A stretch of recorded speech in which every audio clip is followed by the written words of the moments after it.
All right, so just wanted to go over the Chapter 5 problem set with you guys. I'm not going to do every single problem, but I just want to highlight a couple of things that will help you get through this. Remember, we did not do the quiz on Friday, October 9th, so instead we're going to have the quiz on Tuesday, October 13th.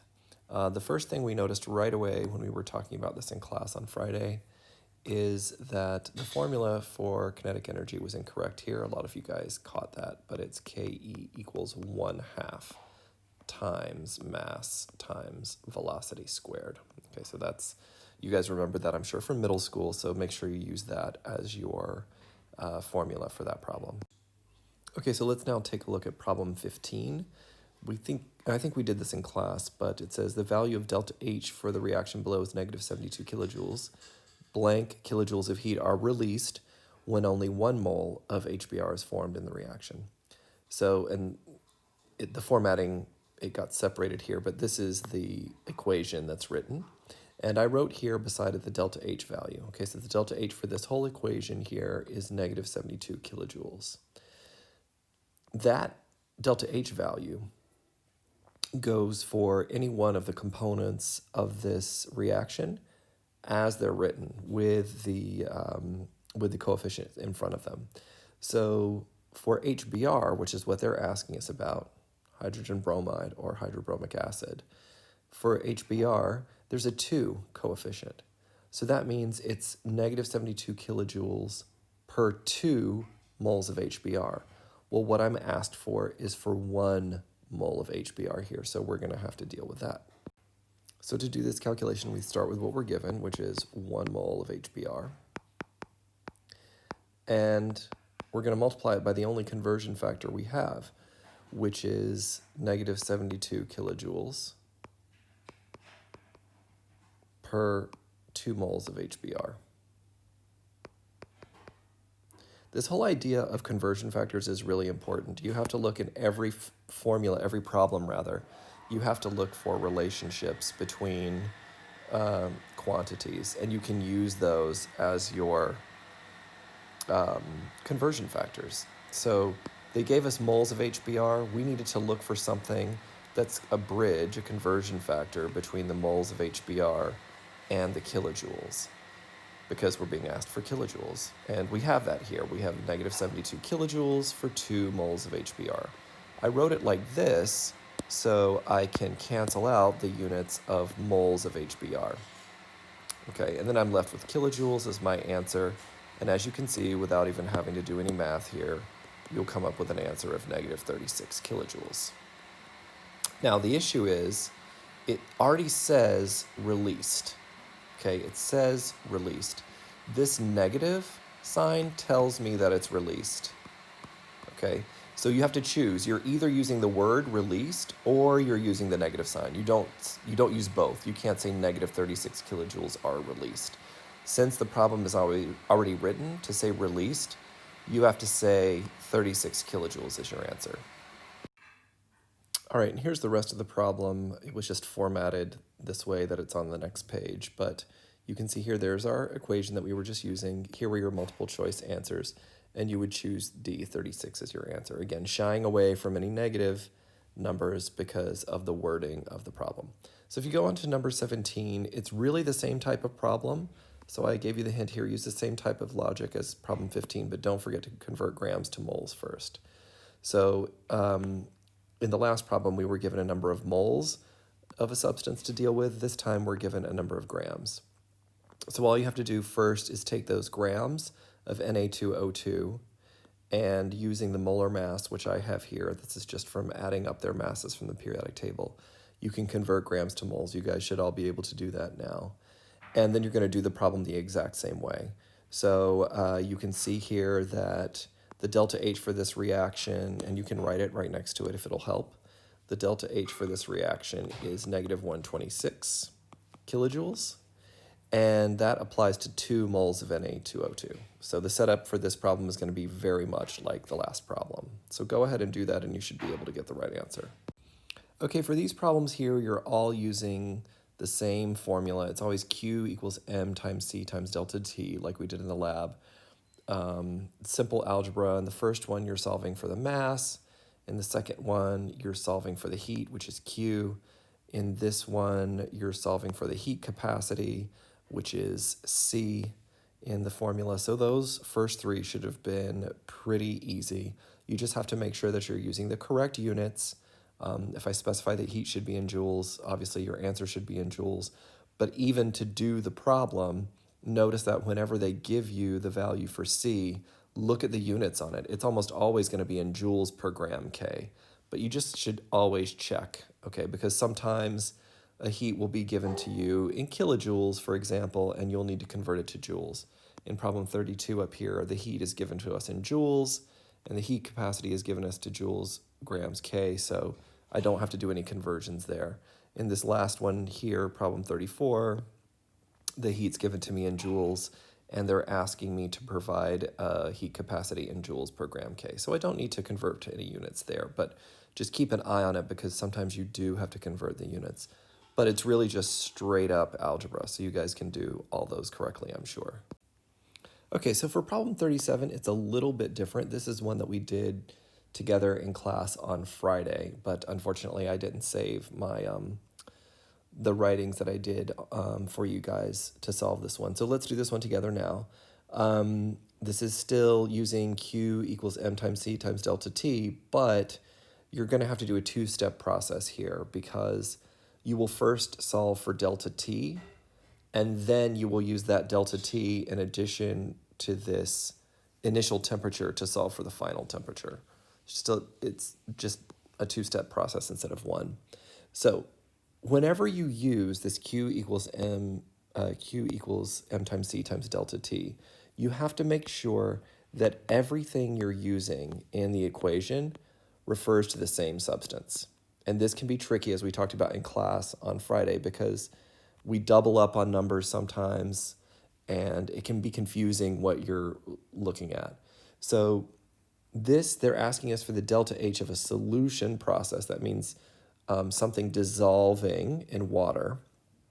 And they want to know that the temperature, they want to know the final temperature of this solution. It increases from 23 degrees Celsius to something else. So everything that you need to put in this equation has to be about the solution. So the Q of the solution, SOLN is the abbreviation for solution, the mass of the solution, the heat capacity of the solution, and the change in temperature of the solution. All of those things have to be referring to the solution.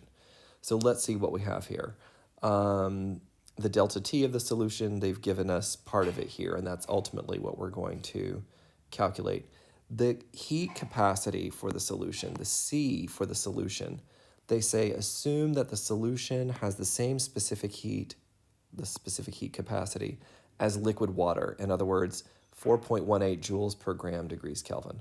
So this is something that could be a little bit confusing because they're giving you a value here. They're telling you it's the value for water, but they're saying, let's go ahead and use it for the entire solution. In other words, they're saying, let's assume that the specific heat capacity doesn't change, that it's still the specific heat capacity of water, even though we've added a little bit of something to it.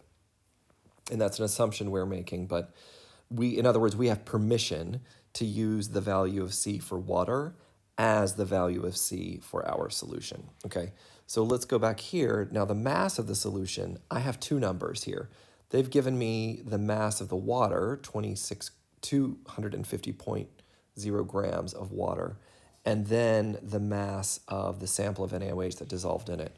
So you have to add those together to get your mass. Okay, so you're going to end up with 263.9 grams of solution. Okay, that's your whole thing there. Now, and I said we're going to leave delta T in as a variable. So the only thing that's left is the Q of the solution, which they gave to us at some point. I think it's over there at the beginning, 44.4 kilojoules per mole. Okay, so here's the problem with that number. 44.4 kilojoules per mole. The fact that they've given it to us per mole is an issue, okay? Because that is the amount of heat that would be absorbed or released it doesn't tell us whether this is a positive or negative value, but you can figure that out by looking at the change. It says the temperature increases. If the temperature of the solution is increasing, that means that heat was released during the process. So we know that it would be written as a negative number, but it's 44.4 kilojoules per mole of this NaOH. Well, we don't have a mole of NaOH. If you look at your periodic table, the molar mass of NaOH is something like 40 grams per mole. I'm going to go look that up and be right back. Okay, sure enough, we look it up on the periodic table, and you'll get 39.994 grams of sodium hydroxide is equal to 1 mole of sodium hydroxide. Okay, that means if you had 39.994 grams of sodium hydroxide dissolved in the water, it would release 44.4 kilojoules of heat. Well, that's not what we have. We have far less than that. We have only 13.9 grams of sodium hydroxide in our water. So we have to do a quick conversion factor. So you're going to take your 13.9 grams of NaOH, and really you're just dividing it by 39.994, but I'm just going to show you the whole thing so you can see how it works, which would be to put your 1 mole of NaOH up top and your 39.994 grams of NaOH at the bottom. Okay, so you guys should all be able to do this by now, but it's just 13.9 grams of NaOH divided by 39.994. You get a long answer in your calculator, and I'll tell you what, I'm going to leave this really long answer in there. I'm not going to round off my significant figures until the very, very end of the calculation. That's just a good practice to have. So not until I get to the very end of using this equation am I going to have my final number of significant figures, which looks like it's going to be 3, because this is 4.18 here. This is 263.9, so that's 4 significant figures. So I can put a whole lot of significant figures in for this answer for Q that I'm about to get before I use the entire Q equals M times C times delta T calculation. You don't have to obey the rules of significant figures until you get to the end of your calculation. All right, so what do we have now? We have this many moles of NaOH. So it's just a little more than a third of a mole. That means that we actually aren't going to release this much heat, are we? We're only going to release about a third of that. We calculate that answer, and that's what we're going to put in for Q. So do that step now. Okay, so you're going to take that number, you're going to multiply it by 44.4 kilojoules per mole, and then you're going to get your answer and put it over here. And the answer you're going to get, again, I'm leaving lots of significant figures in here for now. 15.4313, and it goes on forever and ever, kilojoules. It's just kilojoules now when we put it in for Q because our moles have canceled out. Okay. Now, and only now, are you ready to plug in to your calculator. So you've got numbers, you've got a value for Q, okay? You've got a value for M, you've got a value for C that was given to you. You're going to plug all those in and get an answer for delta T. Now, don't forget, you've got here kilojoules, okay? This value for Q that we've just calculated is in kilojoules. However, what we have over here is a specific heat capacity that's joules per gram Kelvin. So we need to convert these kilojoules into joules would be the easiest thing to do. And it's easy to do because all you have to do is move your decimal place over. 1 kilojoule is equal to 1,000 joules. So we have 15 kilojoules here. That means we need a bigger number. We need 1, 2, 3.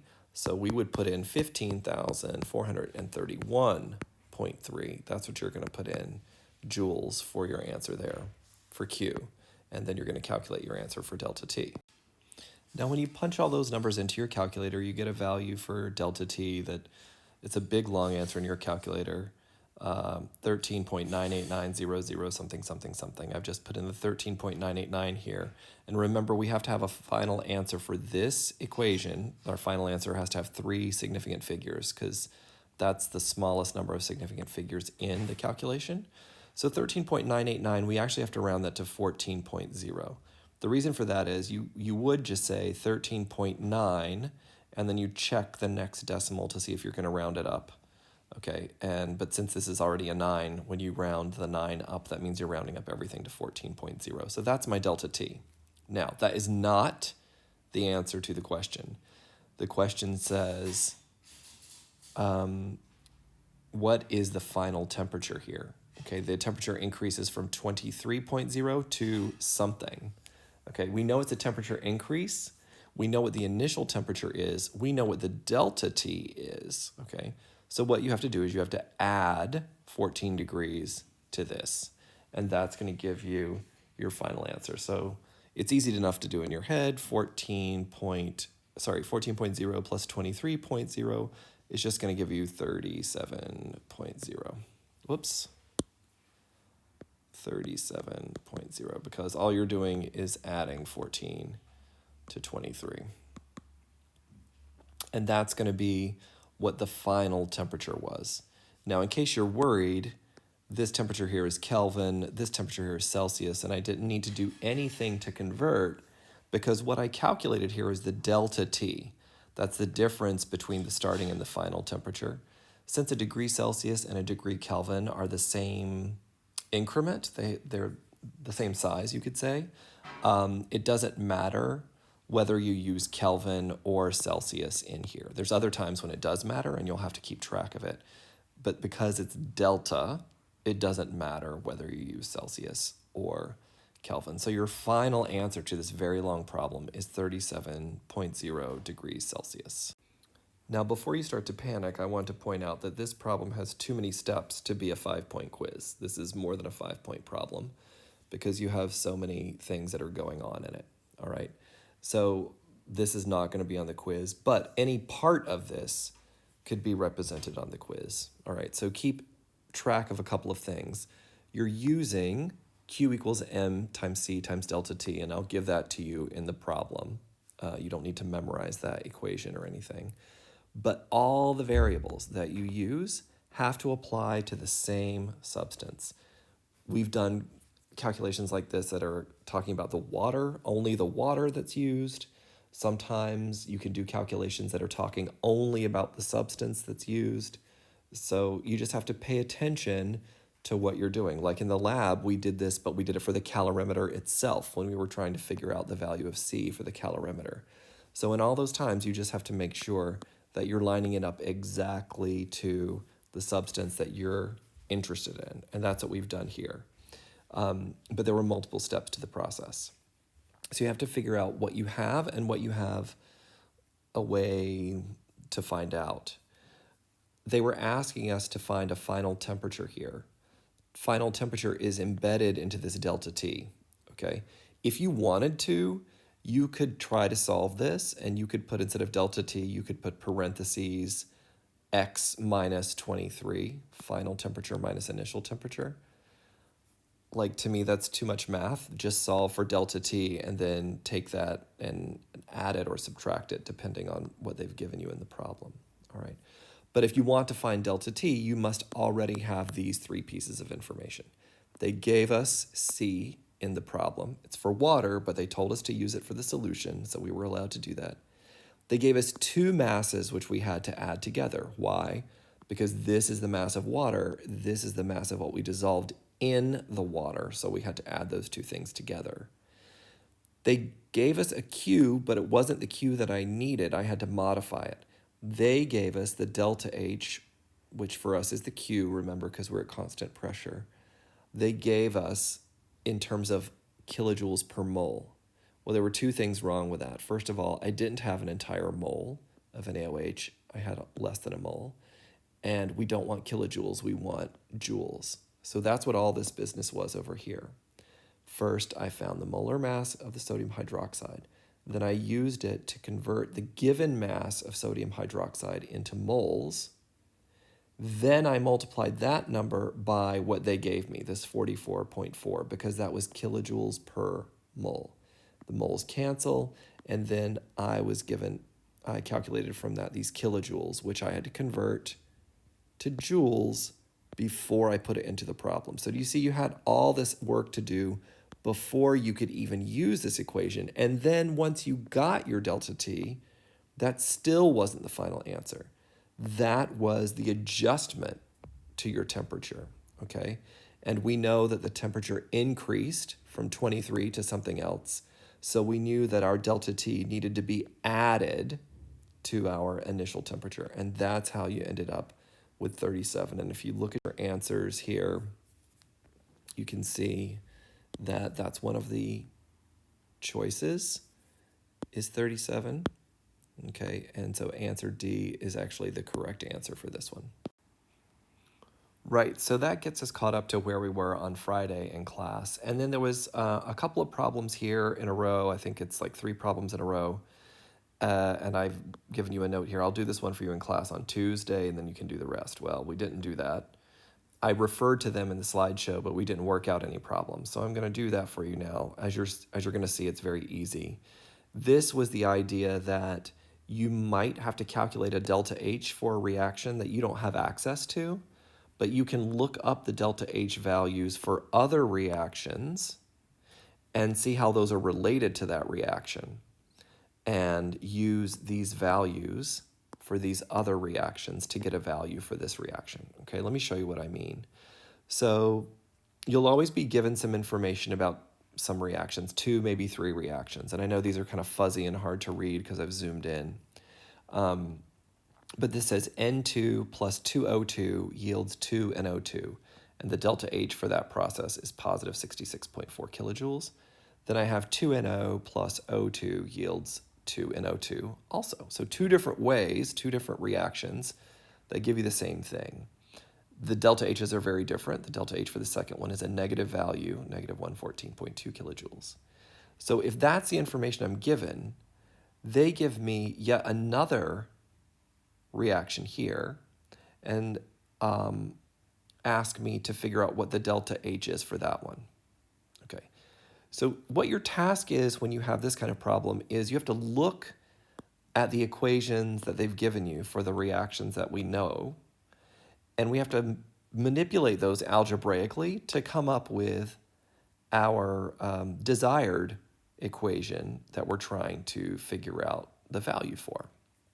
The way you do that is you look to see what are the reactants and what are the products of the ones that you know and compare those to what you have here. So the product for this reaction of interest that I'm looking at is 2NO. If you look at the information I'm given, you can see here there's some NO, all right? And as a matter of fact, it already has the 2 in front of it, and that's going to make my life easier. But even if it weren't a 2 there, that would still be good information for me. So what I want to do is I want to manipulate these 2 chemical equations here so that when I add them together, I will get this equation here, all right?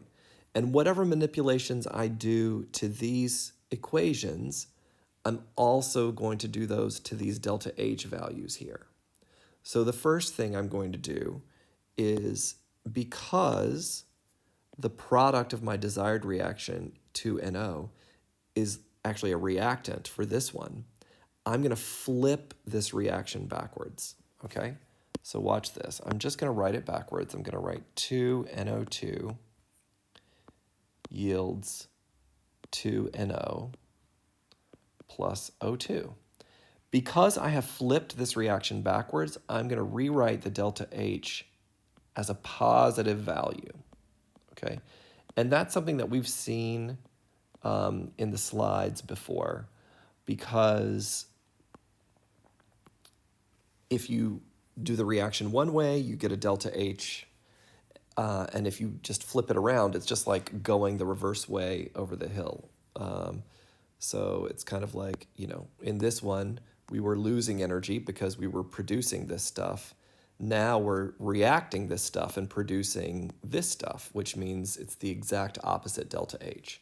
What's nice about this is it's mathematical manipulations, which are pretty logical. So the reason I flipped it around is because I need to have NO over here on the product side. And the only way for me to get that is to flip this one around. Okay, so now I flipped that around. What would happen if I added these 2 reactions together right now? I know that sounds weird, but what would that look like? That would mean that you add N2 and 2O2 and 2NO2. Those three things would be on your reactant side. So N2 plus 2O2 plus 2NO2. And then my products would be 2NO2 plus 2NO plus O2. I'm just adding what's on the board in front of me. 2NO plus O2 plus 2NO2. Okay. Now, probably you've noticed by now that there are some things that appear on both sides of the equation. Okay, and we've done this before where we were canceling out spectator ions. If you see something that occurs on both sides of the equation, you can cancel it out just like you would in math, all right? So these 2NO2s, I can get rid of those. And look at my O2s. I have an O2 on this side, and I have two O2s on this side, so I can get rid of one of those. And look what I have left.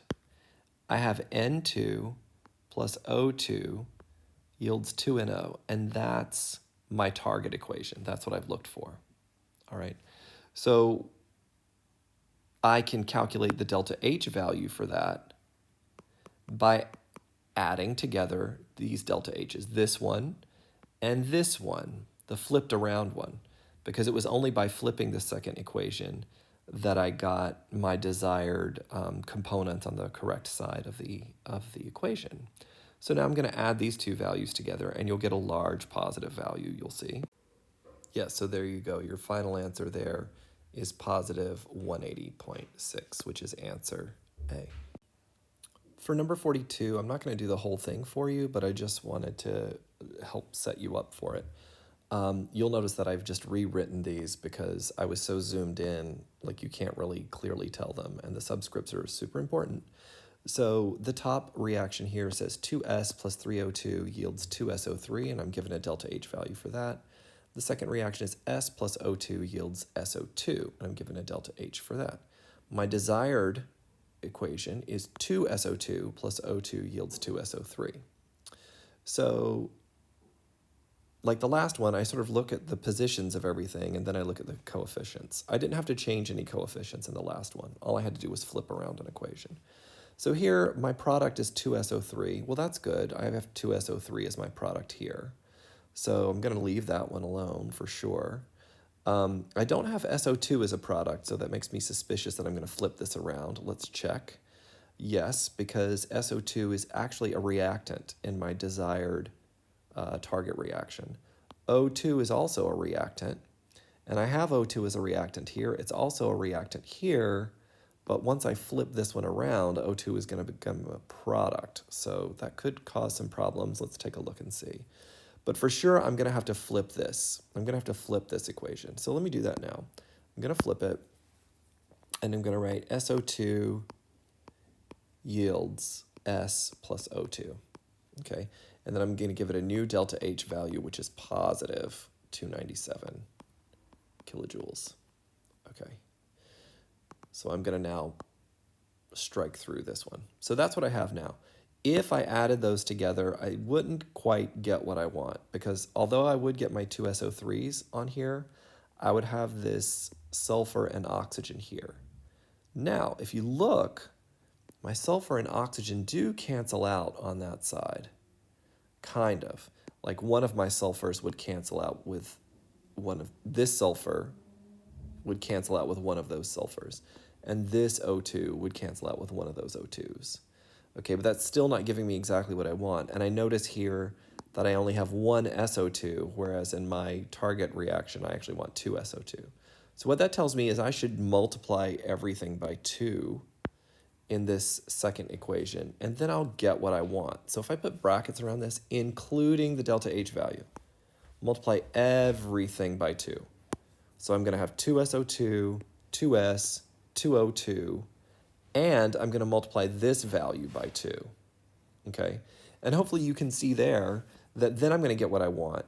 Then I'm going to get my 2SO2 here, and I'm going to have 2 S's and 2 O2s here.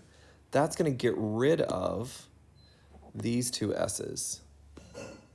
And these two O2s are going to get rid of two of these O2s and just leave me with one O2. Do you see what's happening? And then when you add it all up, you're going to get your two SO2s, one of the O2s, and then these two SO3s.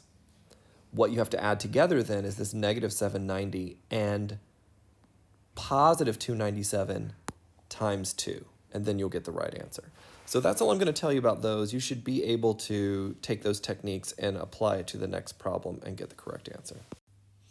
Okay, for these two problems, I'm not even going to zoom in. I'm just going to quickly go over them because I think these were pretty self-explanatory. For these, you're getting a delta H for the reaction by getting the sum of the delta H of your reactants. It's products minus reactants, I'm sorry. The sum of delta H of your products and subtracting from those the sum of the delta H of your reactants. And you're multiplying those. In both cases, you're not forgetting to take into account how many numbers of moles you have of each thing, which is N. And for you, for your purposes, you've been given this data table here. So you can look at your balanced equation. You can see the values for each component of the reaction. And you're just going to use these values, but you're going to multiply them by whatever the coefficients are. Okay, if there's no coefficient, that means a 1. If there's a 2, it's multiplied by 2. You sum up all the products first and subtract from that the sum of all the reactants, and then you'll get the correct answers. So I'm not going to do that for you. That's easy enough to do.